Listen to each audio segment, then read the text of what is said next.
Hi, today I'm part of my Google Pixel 7 Pro and I'll show you how to mute notification sound on this device.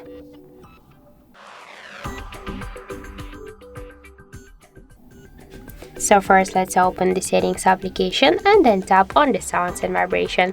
Here we'll see ring and notification button panel, and just to mute notifications we should hold and swipe to the left side this green dot. But by this way you will mute not only notifications but also the ringtones, and if you want to stay with the notifications and you want to mute only ringtones, we should unmute this bottom panel, scroll down to notification sound section and switch your sound to none. Then tap here to save it, and by this way we can mute notifications but we will stay with the ringtones. So that's it. Thank you for watching, and if you find this video helpful, don't forget to leave a like, comment and to subscribe our channel.